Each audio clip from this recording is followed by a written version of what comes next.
आगे जनक कह रहे हैं, जैसे विचार करने से वस्त्र तंतु मात्र ही होता है, वैसे ही विचार करने से यह संसार आत्म सत्ता मात्र ही है।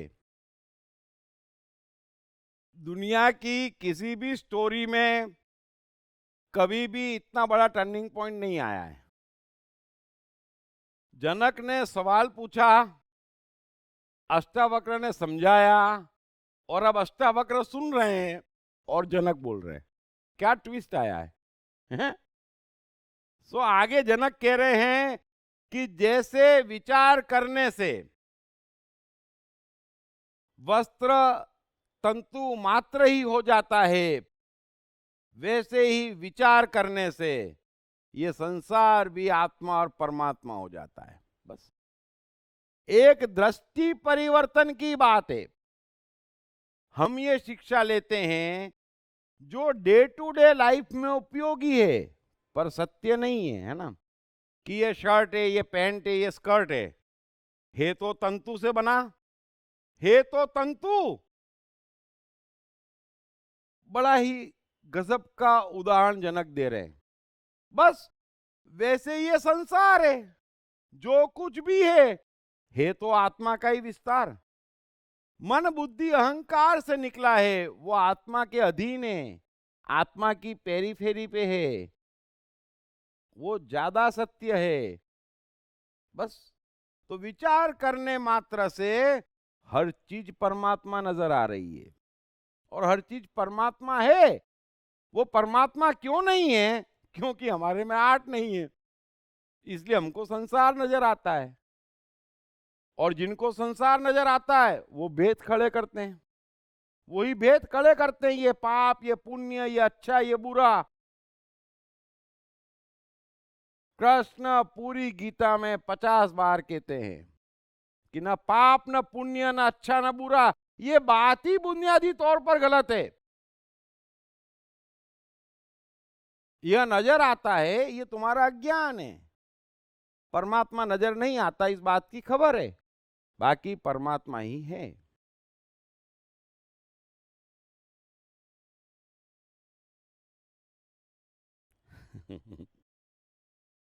आगे जनक कह रहे हैं, जैसे ईख के रस से बनी हुई शर्करा ईख के रस में व्याप्त है, वैसे ही मुझसे बना हुआ संसार भी मुझ में पूरी तरह से व्याप्त है।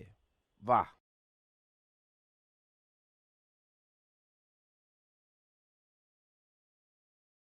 हम ये शक्कर और ईख के रस को छोड़ देते हैं। जनक ये कह रहे हैं कि हम दाल में नमक मिलाते हैं, चाय में शक्कर डालते हैं, दोनों इस कदर घुल मिल जाती है ना, कि पूरी दाल का, पूरी चाय का स्वरूप बदल जाता है। दोनों एक हो जाते हैं और चमत्कार हो जाता है। बस वैसे ही मुझ परमात्मा से निकला मेरा संसार, हम दोनों भी चाय और शक्कर की तरह घुल मिल जाते हैं और पूरा संसार परमात्मा हो जाता है ना? इस बात को समझना। यह एक कला सीख जाओ, डूब के, और इतना डूब जाओ कि अपना अस्तित्व भूल जाओ।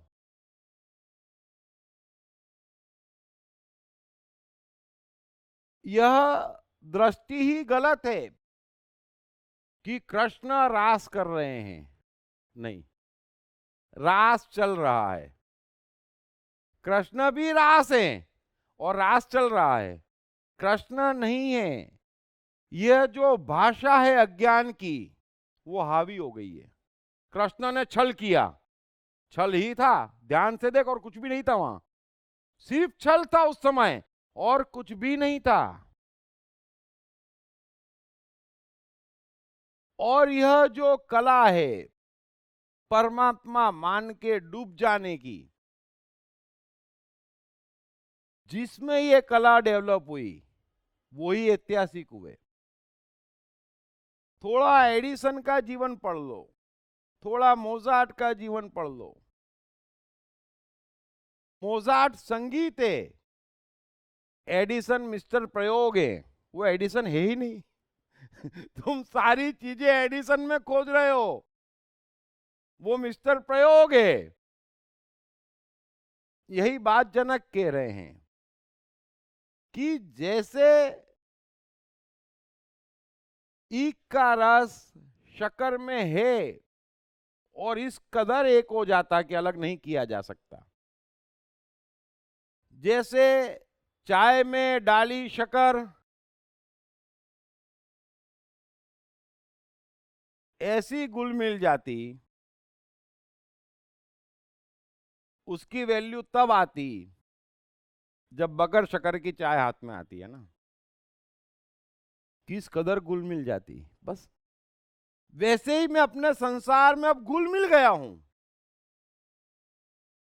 परमात्मा पारस है, हमारे अंदर पारस है। छू लो और परमात्मा ना होए, हद हो गई, हद हो गई है। तो अरे छूते ही परमात्मा, बस इतनी सी तो कला है, इतनी सी तो बात है। तो जनक कह रहे हैं कि मेरे विश्व में जो कुछ भी है, मैं तो डूब गया हूं उसमें पूरी तरह से, और सबको परमात्मा कर दिया मैंने। वे अष्टावक्र को खबर दे रहे हैं कि क्या क्या चेंज हो गया। कुछ भी बाहर चेंज नहीं होना है ना। जो आपको आज जान की जंजाल नजर आ रही है, भीतर चेंज होते ही वो परमात्मा नजर आएगी, और वो है। अभी हम अष्टावक्र के साथ चल रहे हैं। मैं भाग्य में, समय में, सत्य में एक अंतिम कोशिश और करूंगा, और समझ में आ जाएगा कि ये परमात्मा है। सिर्फ उसको माइनस करो, आपका जीवन कहां से कहां पहुंच जाए, और सिर्फ उसके रास्ते चलो, आप कहां से कहां पहुंच जाओगे। ये आर्ट है। धर्म सफलता का दुश्मन नहीं है। यदि कृष्ण कहते हैं कि कर्म करो पर फल की चिंता मत करो, तो सफलता का महासूत्र है। फल की कामना त्याग के ही कृष्ण द्वारकाधीश बने हैं। उस जमाने में जब सिर्फ राजा का बेटा राजा बनता था, कृष्ण पहले हैं, अपनी कमाई से, अपनी इंटेलिजेंस से, है ना। और उनकी इंटेलिजेंस को सब जानते हैं, राजा बने, सोने की नगरी बनाई। सो धर्म सफलता का दुश्मन नहीं है, धर्म ही सफलता में सहायक है। और ये जो सो कॉल्ड धर्म है, बस यही जान की जंजाल है। सो एक किस्सा सुनाता हूं। लाओ से का, जिन्होंने कमाल के सूत्र दिए, चमत्कारी सूत्र, उनकी बड़ी चर्चा हुई। उनकी बातों से लोगों में परिवर्तन आने लगा। तो एक दिन वहां के राजा को लगा कि लाओ मैं भी चले जाऊं, कुछ पूछूं। इतनी चर्चा है तो ज्ञानी होंगे। अब राजा तो आप जानते हैं कैसा अहंकार, लाजो लश्कर के साथ पहुंच गए आश्रम में। दो तीन शिष्य यहां वहां टहल रहे थे। बोले कहां है लाओजू? बोले वो वहां खड्डा खोद रहे हैं। राजा बोले ये कैसा आदमी है, ज्ञानी और खड्डा खोद रहा है? होगा। तो राजा ने शिष्यों से कहा, जाके उनसे कहो हम आए हैं उनसे मिलने। अब शिष्य क्या करे? गए लाओजू के पास और कह दिया उन्हें। लाओजू तो खड्डा खोदते रहे, कोई रिएक्शन नहीं। शिष्य वापस आ गया। राजा बोले क्या हुआ? बोले मैं कहाँ आया, आते ही होंगे। ठीक है, राजा बैठे, इन्होंने पानी वानी दिया राजा को। 10-15 मिनट हो गई, राजा बेचैन हो गया। अरे ये तो मेरा अपमान होना शुरू हो गया। अरे मैं आया हूं, अच्छा चलो कोई बड़ा काम कर रहे होते, खड्डा खोद रहे हैं और आ भी नहीं रहे, जाओ फिर से। शिष्य फिर कहने गया, शिष्य फिर कहने गया, फिर वही स्टोरी रिपीट हुई। उसने कह दिया, लाओ जू ने कोई रिएक्शन नहीं दी। 15-20 मिनट और निकल गए। अब तो राजा के अहंकार को बड़ी चोट पहुंची। वो आसपास ताम झाम मंत्री शंत्री आंख भी ना मिला पाए कि ये तो इज्जत चली गई, बेमतलब आ गया इस पागल के यहां। लेकिन अब बगैर मिले जाए तो और बेइज्जती हो जाए। तो उसने शिष्य को बोला, भाई जाओ। अब की 2-3 शिष्य एक साथ गए। फिर लाओजू को बोला, 2-3 बार बोला, फिर कोई रिएक्शन नहीं, वो तो खड्डा खोदते रहे। अब शिष्य इससे ज्यादा बदतमीजी तो कर नहीं सकते थे, और अब राजा बगैर मिले जाए तो पूरे राज्य में थू थू हो जाए, बड़ा बुरा फंसा वो तो। खैर 15-20 मिनट बाद लाओजू आ गए। राजा ने बोला कि मैं 1 घंटे भर से आपका इंतजार कर रहा हूं, मैं ज्ञान लेने आया था। लाओजू बोले दे तो दिया। अरे राजा बोले बातचीत नहीं हुई मेरी आपकी, आपने ज्ञान दे भी दिया। अरे आप तो खड्डा खोद रहे थे, मैं यहां बैठा था। बोले ज्ञान दे दिया, अब आपने ग्रहण नहीं किया, उसमें तो मेरा कोई दोष नहीं है। आप सोच रहे हैं कि मैं खड्डा खोद रहा था, आपने ध्यान से देखा नहीं, मैं खड्डा खोदने की क्रिया हो चुका था, प्रोसेस हो चुका था, लाओजू नहीं था। इतना डूब के खड्डा खोद रहा था, वही तो देखने जैसा था। बस जो काम कर रहे हैं इतना डूब गए कि वो प्रोसेस हो गई। जनक यही बात कह रहे हैं कि अब मैं प्रोसेस हो गया, जो कुछ भी मेरे संसार में करता हूं बस मैं वही हूं, वो प्रोसेस हो गया। फिर कुछ भी करता हूं कोई फर्क नहीं पड़ता है। पढ़िए बेस्ट सेलिंग लेखक दीप त्रिवेदी की नई किताब साइकोलॉजी ऑफ कंफ्यूजन, कंफ्यूजन से क्लैरिटी तक की यात्रा।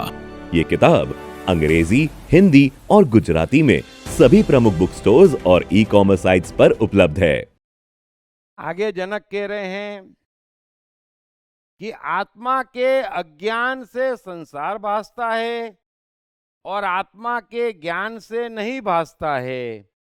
जैसे रस्सी के अज्ञान से सर्प भासता है और उसके ज्ञान से नहीं भासता।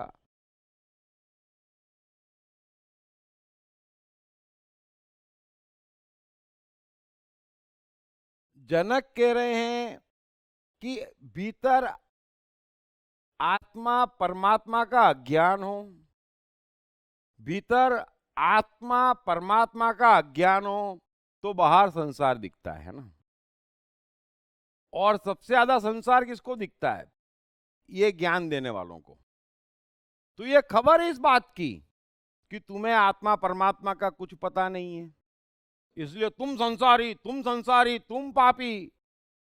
महाराज आप हमारी नहीं अपनी खबर दे रहे हो, इस बात को समझ लेना। आत्मा के अज्ञान से संसार दिखता है, आत्मा के ज्ञान से वही संसार परमात्मा दिखता है।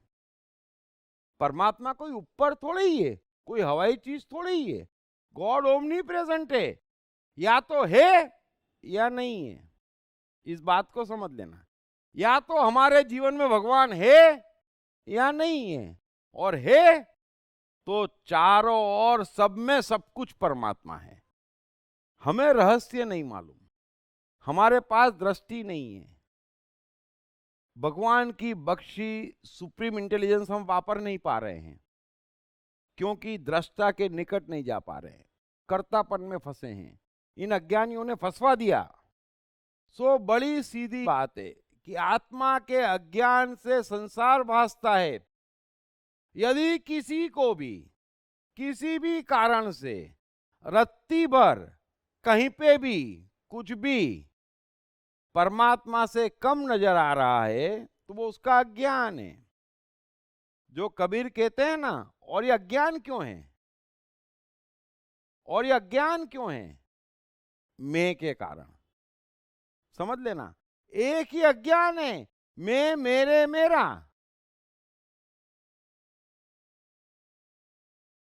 और उसके कारण जमाने भर के दोष चारों ओर दिखाई देते हैं। अपने में भी दोष, दूसरे में भी दोष, वस्तुओं में दोष, जगत में दोष। अरे बाप रे बाप। और आप तय करेंगे आप तय करेंगे जगत में कहां कितना दोष है, और आप तय करेंगे जगत में कहां क्या करना पवित्र है।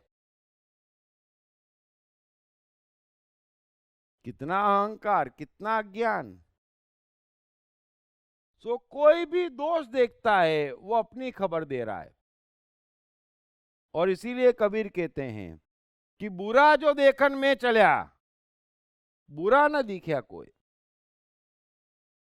मन जो आपनो देखियो उससे बुरा न कोई। अभी मन में परमात्मा नहीं है, इसलिए बाहर हर चीज में गड़बड़ नजर आ रही है। मन में परमात्मा नहीं है, इसलिए अपने में गड़बड़ नजर आ रही है। और ये महापाप है, अपने में गड़बड़ नजर आना। ये सारी मुसीबतों की जड़ है। और हर कोई यहां जिसे आप ज्ञान कह रहे हैं, वो किस चीज के लिए है कि मुझ में गड़बड़ है। और कृष्ण अष्टावक्र विश्वास दिला रहे हैं कि आप में गड़बड़ नहीं है। और हम आगे बढ़ेंगे वैसे वैसे आपको विश्वास भी हो जाएगा। ऐसे तो छोड़ेंगे नहीं। एक ज्ञानी था अष्टावक्र, अब तो दो हो गए। छोड़ने का प्रश्न ही नहीं है, हैं? सो मैं, बस मैं है तो सब में सब और गड़बड़ दिखाई दे रही है, वो है नहीं। और हिंदुस्तान की धरती है, भारत की धरती है, जो ज्ञान इस मिट्टी में मिला हुआ है। लेकिन दुर्भाग्य से यहां की हवा में बड़ा ज्ञान है, मिट्टी में ज्ञान है, एक से एक ज्ञानी हुए। अरे इतना ही शुद्ध ज्ञान, हरिवंश राय बच्चन की मधुशाला भी है, पढ़ लेना, लेकिन समझाना मुझे ही पड़ेगी। इतना ही शुद्ध ज्ञान गालिब के शेरों में है। हिंदुस्तान में पवित्र ज्ञान की कमी ही नहीं है। हमारी खोज ही परमात्मा की नहीं है, हमारी खोज ही अज्ञानियों की है कि आसरा दो, आश्वासन दो, कुछ चमत्कार कर दो, तो चमत्कार हो जाता है। हम खाली हो जाते, वे भरते चले जाते, चमत्कार हो जाता। सो गालिब कहते हैं कि जब कुछ न था तो खुदा था। सुन लेना, जब कुछ न था तो खुदा था, कुछ न होता तो खुदा होता। ये तो डुबोया मुझको होने ने, सोचो ना होता तो मैं क्या होता है। अब ये गालिब जो कह रहे हैं वही बात अष्टावक्र कह रहे हैं। लेकिन हम भी अंधकार में जीते तो गालिब को ज्ञानी कैसे मान लें? यही अज्ञान है, और वही मैं दूर करना चाहता हूं। अरे हिंदुस्तान में तो भरमार है ज्ञानियों की। सो आप भी कम से कम रोज एक बार ये अष्टावक्र के सूत्र, गीता अलग चीज है, शायरी तो गुनगुनाने का मजा ही अलग है। इसीलिए मैं हमेशा कहता हूं, कुछ ना करो, सुबह 20 मिनट कबीर को सुन लो, आपका दिन 1000 गुना चेंज हो जाएगा। वो मैजिक है।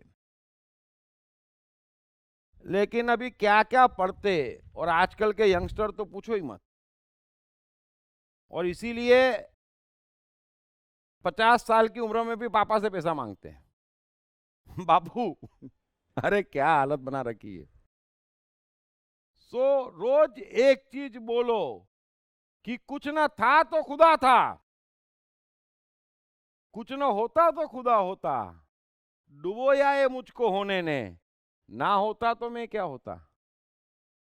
बस मैं हटा दो, खुदा हो गए। मैं है, फिर वो मैं मेरे मेरा में मेरा भगवान गए और चुक गए, बुरी तरह से चुक गए। क्यों? क्योंकि वहां पर भ्रम पैदा होता है कि मैं ठीक रास्ते पर हूं। ये सब के सब उसी के पीछे पड़े हैं कि पहले वो छोड़ो, और वो छूटे मतलब 50% आत्मा जाग गई, ये मैं गारंटी देता हूं। और वो छूटेगा आसानी से नहीं, जिनका छूट जाता है छूट जाता है। बच्चों का फट फट फट छूट जाता है।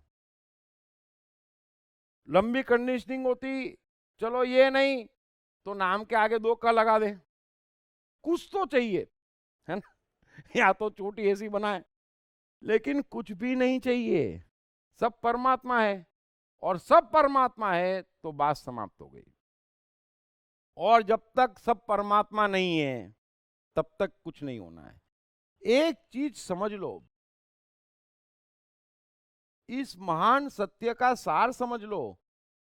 अष्टावक्र एक ही चीज के लिए मना कर रहे हैं, और वो साधना के लिए। क्योंकि आज सदा हुआ नहीं है तो फिर कभी सदेगा नहीं। बस इतनी सी बात बार बार जहन में उतारो और डे टू डे लाइफ में चेक करो। डे टू डे लाइफ में चेक करो। आगे बढ़ेंगे, जब डे टू डे लाइफ की बात आएगी तो उसमें भी समझेंगे कि ये महासूत्र क्यों है। लेकिन आज सदा हुआ नहीं है तो कल नहीं सदेगा, और जितना सदना होगा आज के आज सज जाएगा। अष्टावक्र 2 ही बातें कह रहे हैं, दृष्टा और कर्ता। बस कर्ता कमजोर करो जितना हो जाए, दृष्टा मजबूत करो जितना हो जाए। पूरे जीवन का खेल इस एक लीला पर टिका है कि आपका दृष्टा मजबूत है या कर्ता मजबूत है। आपके जीवन में आप सही राह पर जा रहे हैं या नहीं, उसका एक ही लेबोरेटरी टेस्ट है कि आप अपनी हर एक्टिविटी से अपना दृष्टा मजबूत करते चले जा रहे हैं या नहीं, अपना कर्ता कमजोर करते चले जा रहे हैं या नहीं। और जितने भी महान हुए, सुखी हुए, सफल हुए, चमत्कारी हुए, बिना अपवाद के सबका दृष्टा मजबूत है और कर्ता कमजोर है। अतः दृष्टा और कर्ता का जो खेल है वो सुख सफलता का खेल है। कर्ता का अर्थ है मैं कर रहा हूं, दृष्टा का अर्थ है अब मैं नहीं कर रहा, परमात्मा कर रहा है। बस इस भेद को समझ लो, और परमात्मा करेगा तो बड़े काम होंगे, है ना। हमारे करने से क्या क्या हो रहा है ये किसी को कुछ समझाने की जरूरत नहीं है।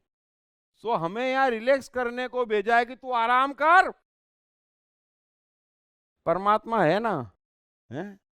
बस तो करने दो ना, उसको बेचारे को काम पे लगाओ ना, उसको काम पे लगाओ। वो काम पे लगेगा तो जीवन को हसीन बना देगा। हम काम पे लगेंगे तो नहीं चलेगा। जीवन का खेल ये है कि हम यहाँ आनंद लेने आए, वो परमात्मा नहीं ले सकता। तो हम काम करके जीवन क्यों बिगाड़े, हम करता क्यों बने। करने दो उसको, मजे लेंगे हम।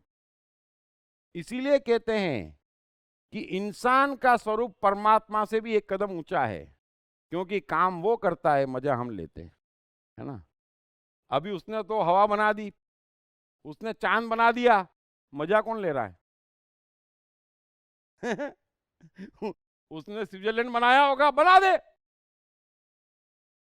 सारी क्रिएटिविटी करी, लेकिन परमात्मा तेरे हाथ में क्या आ रहा है।